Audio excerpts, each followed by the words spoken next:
வணக்கம் மக்களே, மீண்டும் ஒரு காணொளியில் சந்திப்பதில் மகிழ்ச்சி. இன்றைய காணொளியில் எதை பற்றி பார்க்க போன்றோம் என்றால், இந்தியாவில் பெரும் பிரச்சனையாக போய்கொண்டிருக்கும் இந்த மாணவர் போராட்டம் பற்றித்தான். அந்த மாணவர் போராட்டம் இப்பொழுது அனைத்து இடங்களுக்கும் பற்றியுள்ளது என்று தான் சொல்ல வேணும். அதுபோல் தமிழ்நாட்டிலும் அந்த மாணவர்கள் போராட்டத்துக்கு ஆதரவாக தமிழ்நாட்டிலும் மாணவர்கள் போராட்டங்கள் ஆர்ப்பாட்டங்களை செய்கின்றனர்.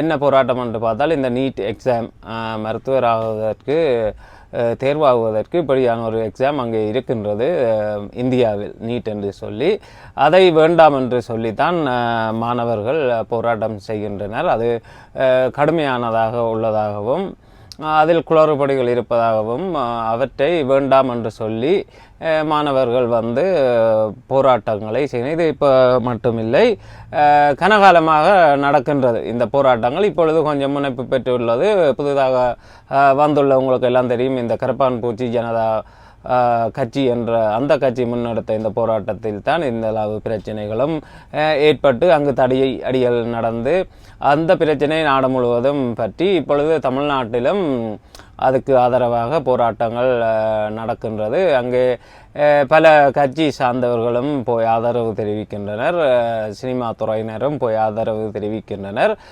அப்படித்தான் நேற்றைக்கு முந்த நாள் நினைக்கின்றேன், அங்கே போராட்டத்தில் ஈடுபட்டவர்கள் மத்தியில் இந்த நடிகை ஒருவர் போய் பேசியது தான் சலசலப்பு ஏற்பட்டு பிரச்சனையாகி வெளியேறின அவர்களை குற்றஞ்சாட்டி விட்டு, இது ஒரு மாணவர் சார்பாக நடக்கவில்லை, இது ஒரு கட்சி சார்பாகத்தான் நடக்கின்றது என்ற ரீதியில் பேசிவிட்டு அங்கே போனது. ஒரு தாவேக ஆதரவாளர் என்பது அனைவருக்கும் தெரியும். அங்கே போயும் தான் இன்று படத்தை முதல் காட்சி பார்த்துவிட்டு தான் வந்திருக்கு என்று கூட பேசும் அளவுக்கு அறிவார்ந்த ஒரு போராட்டக்காரியாகத்தான் அங்கே சென்றிருந்தது அனைவரையும் வியப்பில் ஆத்தியுள்ளது. அங்கே போய் சொல்லி இருக்கிறா, என்னை முதலில் இங்கே அனுமதிக்கவில்லை, பின்னர் அனுமதித்தனர் என்று சொல்லி பேச ஆரம்பிக்கும் பொழுதே ஒரு குதர்க்கமான பேச்சுடன் தான் ஆரம்பித்தார். இங்கே எத்தனை மாணவர்கள் இருக்கின்றீர்கள், எத்தனை கட்சிக்காரர்கள் இருக்கின்றீர்கள், எத்தனை பொதுமக்கள் இருக்கின்றீர்கள் என்ற ரீதியில் ஆரம்பித்த பேச்சே ஒரு குதர்க்கமாக தான் இருந்தது. நீங்கள் ஆதரவு தெரிவிக்க போகிறீர்கள், அங்கே யார் இருக்கின்றனர், என்ன இருக்கின்றனர் என்ற கேள்வி உங்களுக்கு தேவையில்லாதது. உங்களுக்கு தெரியும், மாணவர்களுக்கு ஆதரவாக அங்கே போராட்டம் நடக்கின்றது. குறிப்பாக மாணவர்கள் தான் அதை ஒருங்கிணைத்து செய்கின்றனர். அது ஒரு கட்சி இடம் கொடுத்த இடத்தில் நடக்கின்றது, கம்யூனிஸ்ட் கட்சி கொடுத்த இடத்தில் நடக்கின்றது, அவர்களின் இடத்தில் நடக்கின்றது என்பது உங்களுக்கு தெரியும். நீங்கள் போய் உங்கள் ஆதரவை தெரிவித்துவிட்டு வருவதை விட்டுவிட்டு அங்கே போய் இந்த கேள்விகளை கேட்டு நான் படத்தை பார்த்துவிட்டு தான் வருகின்றேன், அது இது என்று தேவையில்லாத எல்லாம் கதைச்சது. அங்கே ஒருங்கிணைப்பில் இருந்தவர்கள் மற்றும் அங்கே குழுமியிருந்தவர்கள் எதிர்ப்பை தெரிவித்தவுடன் உங்களை மைக்கப்பறித்துவிட்டு அவர்கள் அனுப்பிவிட்டனர். அதை ஒரு பெரும் பேசுபொருளாக்கி அதை தூக்கி கொண்டு தாவேக அணில் குஞ்சுகள் இணையத்தில் எழுத தொடங்கிவிட்டது. வீரத்தமிழச்சி எல்லாரையும் முடித்து வைத்து விட்டார், இவர்களின் எண்ணம் புரிந்து விட்டது, ஏதோ அஜெண்டாக்குத்தான் இவர்கள் இருந்து ஆர்ப்பாட்டம் செய்கின்றனர், அது இதென்று சொல்லி எப்படி ஜல்லிக்கட்டு போராட்டத்தில் ஒரு ஜூலியை உருவாக்கினார்களோ அதுபோல இவாவை உருவாக்க இந்த தாவேக கும்பல் முனைந்தது நன்றாக தெரிஞ்சது. ஆனால் அதை அப்படியே அனைவரும் போட்டு உடைத்து விட்டனர். யார் இந்த சனம் செட்டி, இவரின் பின்னணி என்ன என்பதெல்லாம் அங்கே அனைவராலும் போட்டு உடைக்கப்பட்டு அவாவின் பிம்பம் அங்கே நொறுக்கப்பட்டு விட்டது. தீவிர விஜய் ரசிகையாக இருந்து தாவேக ஆதரவாளராக இருந்து இப்பொழுது விஜய் ஆட்சிக்கு வந்தவுடன் அவரின் அரசுக்கு எதிராக யாரெல்லாம் போராட்டம் செய்கின்றனரோ அவர்களை மடை மாற்றுவதற்கு தாவேக கட்சியில் இருந்து இப்படியான ஆக்கள் அனுப்பப்படுவது யாவரும் அறிந்தது. அப்படி அனுப்பப்பட்டவர் தான் இந்த சனம் செட்டி என்பது அனைவரும் அங்கே போட்டு உடைத்து விட்டனர். சரி, நாங்கள் இந்த நீட் பரீட்சை பற்றி பார்ப்போம். இந்த நீட் பரீட்சைக்கு முதல் தமிழ்நாட்டிலோ இந்தியாவிலோ இந்த நுழைவுத் தேர்வுக்கு பரீட்சை இருந்ததா? மருத்துவராக நீங்கள் படிக்க போகிறீர்கள் என்று சொன்னால் 12ஆம் வகுப்பு முடிந்த பின்னர் நீங்கள் நல்ல மதிப்பெண் எடுத்து விட்டீர்கள் என்று சொன்னால் உங்களுக்கு பரீட்சை இருந்ததான்னு பார்த்தால் இருந்தது தான். இப்போ இந்த நீட் எக்ஸாமு, இந்த நீட் தேர்வை ஏன் கொண்டு வந்தார்கள் என்று முதலில் பார்ப்போம். ஏனென்று சொன்னால், இந்த நீட் என்ற தேர்வு கொண்டு வருவதற்கு முதல் இப்படி மருத்துவராவதற்கு பல பரீட்சைகள் இருந்தது. அது வந்து இந்த கல்லூரிகள் அவைவை நடத்திச்சினம், அதுக்கு டொனேஷன்கள் வேண்டிச்சினம் என்ற குற்றச்சாட்டுகள் எல்லாம் வந்தது. அதில் குளறுபடிகள் இருக்கின்றது, அதையெல்லாம் சீர் செய்ய போகின்றோம். ஒரே தேர்வு, அனைவருக்கும் சரியான சமநிலையான தேர்வு, அரசு தனியார் கல்லூரிகளுக்கு ஒரே நேரத்தில் தேர்வு, ஒரே கேள்வி என்ற அடிப்படையிலும் மெரிட் அடிப்படையில் இடங்கள் வழங்கப்படும் என்ற அடிப்படையில் இருந்தால் இந்த நீட் எக்ஸாம் வந்து அவர்கள் கொண்டு வந்தார்கள்.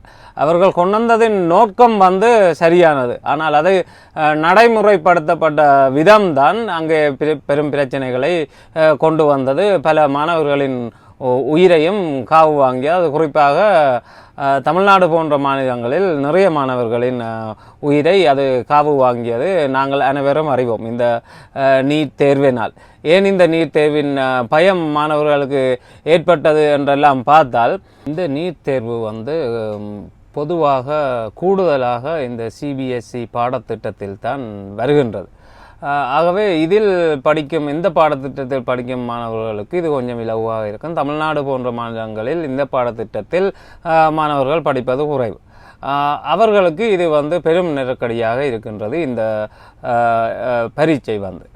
அது ஒரு முதல் காரணமாக இருக்கின்றது. இப்படி இந்த பாடத்திட்டம் வந்தவுடன் 12ஆம் வகுப்பு வரை சாதாரணமாக படித்த மாணவர்கள் இந்த பரீட்சை எழுத வேண்டும் என்பதற்காக கோச்சிங் சென்டர்கள் போக வேண்டிய நிலை ஏற்பட்டது. அதனால் கோச்சிங் சென்டர்கள் அங்கே முளைத்து விட்டது. அப்படி முளைத்த இந்த கோச்சிங் சென்டர்களில் போய் படித்து தான் இந்த சாதாரண பாடத்திட்டத்தில் படித்த மாணவர்கள் இந்த பரீட்சையை தோற்ற முடியும். அப்படி ஒரு நிலைமைக்கு கொண்டு வந்து விட்டார்கள். இப்படி ஒரு நுழைவு பரீட்சையை கொண்டு வந்து சாதாரணமாக அரசு பள்ளிகளில் படித்த மாணவர்கள், ஏழ்மையில் இருந்து படித்து தங்களின் திறமையால் மேலுக்கு வந்த மாணவர்கள் இந்த இடத்தில் வந்து ஸ்ட்ரக்காகி நிற்க வேண்டிய நிலை வந்துவிட்டது.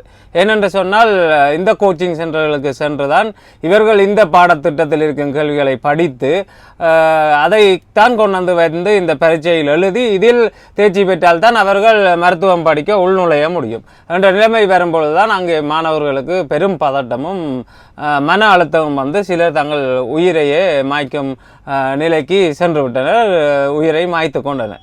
ஏற்கனவே இந்த எம்பிபிஎஸ் படிப்பதற்கு வந்து குறைந்த ஆசனங்கள்லாம் இருக்கும். அதுக்கு மேலதிகமான மாணவர்கள் தான் இந்த பரீட்சைக்கு தோற்றுவார்கள். அப்படி இருக்கையில் இப்படி ஒரு பரீட்சை இருக்கும் பட்சத்தில் அதை பணம் படைத்தவர்கள் மட்டும்தான் இந்த கோச்சிங் சென்டர்களுக்கு சென்று படித்து இந்த பரீட்சையில் தோற்றி அவர்கள் உள்நுழைய முடியும் என்ற பட்சம் வரும்பொழுதுதான் அங்கே பிரச்சனை ஏற்பட்டு எதிர்க்க வேண்டிய நிலைமை ஏற்பட்டு விட்டது. இந்த நீட் எக்ஸாமை நன்மை செய்கின்றேன் என்று சொல்லி வந்த இந்த நீட் தேர்வை அனைவரும் சேர்ந்து எதிர்க்க வேண்டிய நிலைமை வந்தது இந்த கட்டத்தில் தான். இது வந்து சிபிஎஸ்இ பாடத்திட்டத்தில் படிப்பவர்களுக்கும் பணம் படைத்தவர்களுக்கும் சாதகமாய் போய் முடிந்ததால் தான் தமிழ்நாடு போன்ற மாநிலங்களில் மாணவர்கள் அதை எதிர்க்க தொடங்கினார்கள், பெற்றோர்கள் எதிர்க்க தொடங்கினார்கள். இப்போ பார்த்தோமென்றால் இந்த நீட் போல் வேறு எங்கேயும் இருக்குதா மருத்துவம் படிப்பதற்கு மாணவர்கள் உள்நுழைவதற்கு இதுபோல பரீட்சை இருக்குதா என்று பார்த்தால் இருக்கின்றது. இப்போ உதாரணத்துக்கு எடுத்துக்கொண்டால், நான் வசிக்கும் இந்த இங்கிலாந்து நாட்டில் எடுத்துக்கொண்டால், எனது அண்ணாவின் மகள் இப்போ மருத்துவம் படிக்க போகின்றார். 12ஆவது வகுப்பு முடிந்து விட்டது. மருத்துவம் படிக்கவே அவருக்கு வந்து இப்போ ஒரு பரீட்சை வரப்போகின்றது. என்னென்று பார்த்தால், இங்கே அதை எப்படி சொல்லுவேன், அங்கே நீட் என்பது போல் இங்கே அதை வந்து யூகட் என்று சொல்லினோம். யூகட் எக்ஸாம் உண்டு, அது இருக்குது. அதை அவள் வந்து எழுதணும். யூகட் பரீட்சையில் என்னத்தை கேட்பார்கள் என்று சொன்னால், இந்த நீட் தேர்வில் எப்படி மாணவர்களை கோச்சிங் சென்டரில் போட்டு வதைத்து புத்தகத்தை கரைத்து குடிக்க வைத்து அதை இந்த பரீட்சையில் ஒப்புவித்து அந்த மதிப்பெண்களை வைத்து மாணவர்களை உள்ளே அனுப்ப முனைகின்றார்களோ, எப்படி 12ஆம் வகுப்பு வரை மாணவர்கள் இத்தனை ஆண்டுகளும் கஷ்டப்பட்டு படித்ததெல்லாம் ஒரு பொருட்டும் இல்லை. இந்த 3 மணித்தியால நீங்கள் எழுதப்போகும் தேர்வு தான் உங்களின் வருங்கால வாழ்க்கையை தீர்மானிக்கப் போகின்றது என்று சொல்லி ஒரு புள்ளியில் கொண்டு வந்து நிறுத்தி மாணவர்களை வதைத்து அதை இந்த சிபிஎஸ்இ பாடத்திட்டத்தில் படிக்காத மாணவர்கள் முக்கி திணறி படித்து எழுதி அதில் தேர்வாதவர்கள் தங்கள் உயிர்களை மாய்க்கும் நிலைமைக்கு கொண்டு செல்லும் இந்த பரீட்சை போல் அல்லாமல் இந்த யூகட் பரீட்சை என்பது அதை வந்து சொல்லுவார்கள். ஆப்டிடியூட் டெஸ்ட் என்று சொன்னால் உங்கள் தகுதிகளை பார்ப்பது. அந்த பரீட்சையில் வந்து இந்த கிட்னிக்குள் எந்த இரத்த நாளம் ஓடுகிறது என்று கேட்க மாட்டார்கள். ஒரு பிரச்சனையை சொல்லி இந்த இடத்தில் நீங்கள் மருத்துவராக இருந்தால் நீங்கள் என்ன செய்வீர்கள் என்ற மாதிரியான கேள்விகளை தான் கேட்பார்கள். அந்த பரீட்சையில் வந்து மருத்துவருக்கான தகுதி சிந்தனை உங்களிடம் இருக்கிறதா என்று பரீட்சிப்பார்கள். முடிவெடுக்கும் திறன் இருக்கிறதா என்று சொல்லி பரீட்சிப்பார்கள். உங்களின் கணிப்பு மற்றும் பகுப்பாய்வு சம்பந்தமாகத்தான் இந்த யூகேட் தேர்வு இந்த நாட்டில் நடக்கின்றது. ஆகவே நீங்கள் அதற்காக தனியாக படித்து மண்டையை போட்டு குழப்பி அதுதான் முக்கியம், அது இல்லை என்றால் இல்லை என்ற நிலைக்கு இல்லை இஞ்சத்தையான் தேர்வு முறை. ஏன் இப்போ அமெரிக்காவில் இங்கே யூகேயில் யூகேட் என்ற மாதிரி அமெரிக்காவில் எம்கேட் என்று சொல்லியிருக்கு. அதுவும் இதே பாணிதான். உங்களை பாடத்திட்டத்தை படித்து கரைத்து குடித்து விட்டு வந்து இங்கே ஒப்புவிக்க சொல்லி கேட்கும் பரீட்சை அல்ல இது. உங்களின் தகுதி பகுப்பாய்வு பரீட்சை தான். உங்களுக்கு மருத்துவராகும் சிந்தனை இருக்கின்றதா, மருத்துவராகும் தகுதி இருக்கின்றதா, நீங்கள் அதுக்கு பக்குவப்பட்டவரா என்பதை இந்த ஒரு சிறிய பரீட்சை வைத்து பார்ப்பார்கள். அது மட்டும் உங்களை தகுதியானவரா என்று பார்க்காது. அதுக்கு பிறகு உங்களின் பள்ளியில் நீங்கள் எடுக்கும் மதிப்பெண்கள், எடுத்த மதிப்பெண்கள், 12ஆம் வகுப்பில் நீங்கள் எடுத்த மதிப்பெண்கள், நீங்கள் செஞ்ச ஒர்க் எக்ஸ்பீரியன்ஸ், அதில் நீங்கள் என்ன மாதிரி உங்கள் திறமையை காட்டினீர்கள் என்பதெல்லாம் கணித்து தான் பல்கலைக்கழகத்துக்கு உங்களை எந்த பல்கலைக்கழகம் உங்களின் இந்த மதிப்பெண்களுக்கு ஒத்து வருகிறதோ அந்த பல்கலைக்கழகத்துக்கு உங்களை எடுப்பார்கள். பல பல்கலைக்கழகங்கள் இருக்கின்றது. ஒவ்வொரு பல்கலைக்கழகம் ஒவ்வொரு எதிர்பார்ப்புடன் இருக்கின்றது. அதிக எதிர்பார்ப்புள்ள பல்கலைக்கழகங்கள், நீங்கள் இப்போ ஆக்ஸ்போர்ட்டுக்கு போகணும் என்று சொன்னால் அதற்கு ஒரு மாதிரியான எதிர்பார்ப்பு இருக்கின்றது. அதுக்கு ஒரு மாதிரியான மதிப்பெண்கள் நீங்கள் எடுத்திருக்கணும். கேம்பிரிட்ஜ் போகணும் என்றால் அதுக்கு இன்னொரு விதமான மார்க்ஸ் நீங்கள் எடுத்திருக்கணும். அதற்கு ஏற்ற மாதிரியான படிப்புகள் உங்களுக்கு இருந்திருக்க வேண்டும். அவர்கள் எதிர்பார்க்கும் திறமை உங்களிடம் இருக்க வேண்டும். அப்போ பல கல்லூரிகள் இங்கே இருக்கின்றது, பல இடங்கள் இருக்கின்றது, பல மாதிரியான மாணவர்களுக்கு ஆப்ஷன் இருக்குன்னு சொல்லலாம். ஆனால் தமிழ்நாட்டிலோ இந்தியாவிலோ அப்படி இல்லை. எல்லாம் குறுகிய ஆசனங்கள்லாம் இருக்கின்றது. அதற்கு பல்லாயிரக்கணக்கான பல லட்சம் மாணவர்கள் போட்டியிடுவார்கள். அதில் போட்டியிடுவர்களில் பெரும்பாலானவர்கள் இந்த பாடத்திட்டத்தில் படிக்காதவர்கள். அவர்களால் இந்த தேர்வை இலகுவாக எழுத முடியவில்லை. அது ஒரு தடுப்பணை மாதிரி 12ஆம் வகுப்பு முடிந்தவுடன் இந்த மாணவர்களுக்கு வந்து நிற்கின்றது. அதை தாண்டுவதற்கு பல மாணவர்களால் முடியவில்லை. அதனால் அவர்கள் விபரீதமான முடிவுகளை எடுத்து உயிர்களை மாய்க்கும் அளவுக்கு போய் அவர்களை கொண்டே விடுகிறது. அதனால் தான் இந்த நீட் தேர்வை வந்து மற்ற மாநிலங்கள், குறிப்பாக தென் மாநிலங்களில் இருப்பவர்கள் எதிர்க்கின்றனர். வட மாநிலங்களில் கூடுதலான பள்ளிகள் வந்து இந்த பாடத்திட்டத்துக்கு வந்து அதில் படிக்கின்றனர் மாணவர்கள். அங்கு என்ன தில்லுமுல்லை செய்து அவர்கள் மதிப்பெண்கள் இப்பொழுது கூட பார்த்தீங்கள் என்றால் அந்த நீட் தேர்வின் பரீட்சை வினாத்தால் லீக் ஆகிவிட்டது என்று சொல்லி கூட பரபரப்பாக பேச்சு ஏற்பட்டது. மோடி கூட அதை பற்றி பேசியிருந்தார். அப்போ இந்த பரீட்சையிலேயே இவ்வளவு தெல்லுமுள்ளு இருக்கும் பொழுது மாணவர்கள் என்ன செய்வார்கள்?